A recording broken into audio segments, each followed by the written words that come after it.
Hello everybody and welcome back to my Learn How to Crochet series.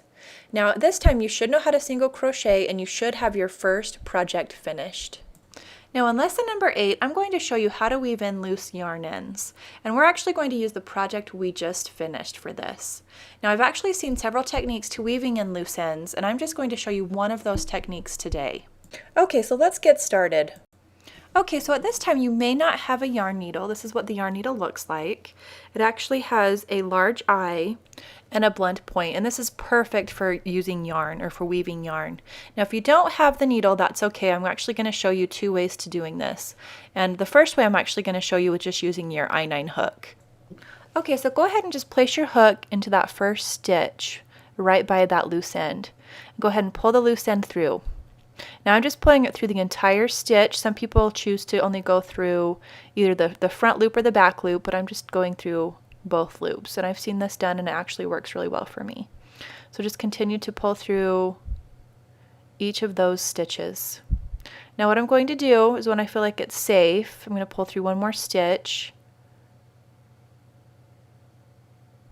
I'm actually going to go back through.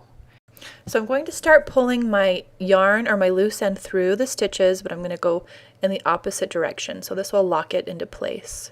So go ahead and just go back through, and I'm actually going to now go down through the stitches. So I'm just going to start pulling it down through the stitches.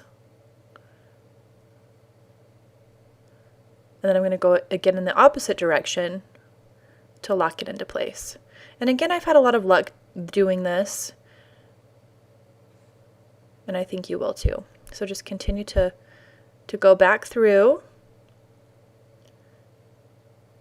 and then when you feel safe, go ahead and just cut that loose strand off with the scissors.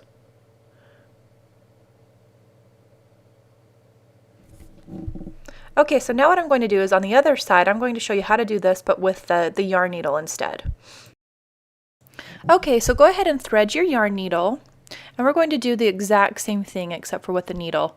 And the needle's a little bit easier because I can go through 3 or 4 stitches at a time. So go ahead and just thread your yarn needle through your stitches. And then when you feel safe, go ahead and go in the opposite direction to lock them into place. Or to lock that thread into place. And then what I'm going to do is I'm going to go down through the stitches again.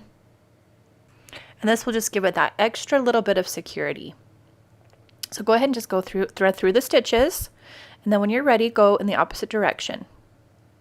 So go back through the stitches that you just placed. Now I'm going to go ahead and go through one more stitch, and then I'm just going to trim that loose end with my scissors. Alright, so this is what it should look like. Go ahead and pull it a little bit to make sure that the loose ends are okay and that they're not coming through the stitches. Okay, so before I go, I just wanted to give you a quick tip. If you don't like this method that I just used, try weaving the loose ends through either the top or the bottom stitch only. Alright, well this completes lesson number 8, and in lesson number 9 I'm actually going to show you how to double crochet. Thanks again for watching, and I can't wait to meet you back here for lesson number 9.